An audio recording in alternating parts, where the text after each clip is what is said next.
Ito yung makikita mo kalimitan kay James Harden na kahit merong sumabay, itutuloy niya yon papasok ng rim para din makakuha ng foul. Ngayon naman sa Clippers, ipapasa niya sa mas open player at mas better shot para sa scoring.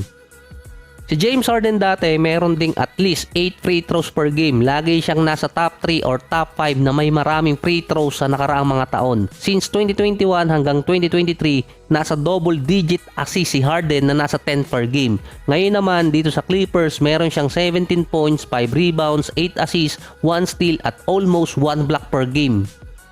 Ito rin ang pinaka-konting turnover season ni Harden since 2012. Ito yung nasa OKC pa siya. So dati nung nasa Philadelphia, parang binibilang ko pa kung kailan i-score ng 30 plus points si Harden na inabot yung streak na yon ng 1.5 season mula pa yun sa Brooklyn.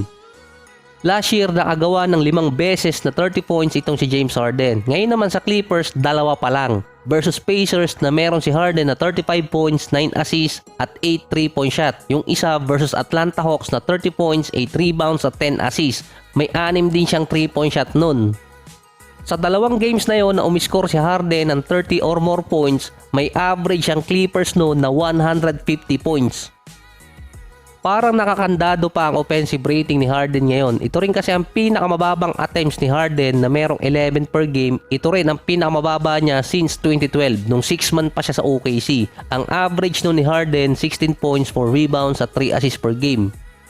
Kapag dinoble team pa si James Harden, ipapasa lang niya yun either kay Paul George or kay Kawhi. Magiging open yung isa doon. Hindi tulad dati na pipilitin niya. Kapag wala si Paul George at naglalaro si Kawhi, si Harden merong average na 22 points, 5 rebounds, 10 assists, 1 steal at 2 blocks per game. Kapag si Kawhi ang wala at andun si Paul George, si Harden naman meron 21 points, 6 rebounds, 9 assists, 1 steal at 1 block per game. So na-unlock itong si James Harden kapag wala either si Paul George or si Kawhi dun sa game. Sa scoring breakdown ng Clippers, 24 points si Kawhi, si Paul George naman 22 points, si James Harden nasa 17. Sa scoring per quarter nun, sa first quarter, number 1 dun si Kawhi na merong 6.8. Susunod si Paul George tapos si Harden. Sa second quarter, dun magte-take over itong si James Harden, ipapahinga nun si PG at si Kawhi. Si Harden nun, 7 points per game na merong at least 4 or 5 attempts. Pagdating ng third, si Kawhi ulit, nasa 8 points. Tapos si PG na nasa 6 points, hindi na ulit masyadong titira nun si Harden. Mostly assist na ang nakukuha niya. Pagdating ng fourth quarter, si Paul George 6 points, susunod si Powell 5 points, tapos si Kawhi na almost 5 points din. Mula second hanggang fourth quarter, ang mostly nakukuha talaga nitong si James Harden assist. Nasa 7 per game yun. Kapag naman umiscore si Harden ng below 10 points, meron siyang 6-1 record doon. Nag-a-average din si Harden ng 7 points at 8 assists per game na merong 8 attempts sa 7 games na hindi siya nakascore ng nasa 10 points pataas. Yung nag-iisang game ni Harden ngayong season na hindi siya nakakuha ng field goal ay versus Minnesota. 4 free throws, 5 rebounds at 10 assists. So panalo pa sila doon. Yung nagbago pa kay Harden ngayon, defense. May defense naman talaga siya dati pero iba na ngayon dito sa Clippers.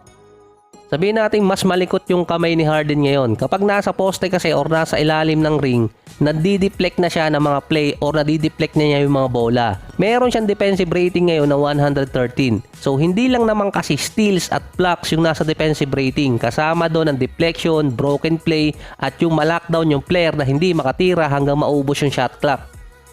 Si Harden din may history ng injury sa kanyang hamstring na nagpahirap sa kanya sa Nets at sa Sixers dati. Mula naman ang lumipat siya ng Clippers, hindi pa siya nakakamintis ng game, puwera usog. 57 straight games yun. Mostly ng role ngayon ni Harden sa Clippers katulad ng 2012 season na pangatlo siya kay KD at kay Westbrook. Na kapag nawala yung isa doon siya nagtitake over. Ngayon naman sa Clippers kapag wala si PG or si Kawhi, doon din siya nagtitake over based sa average.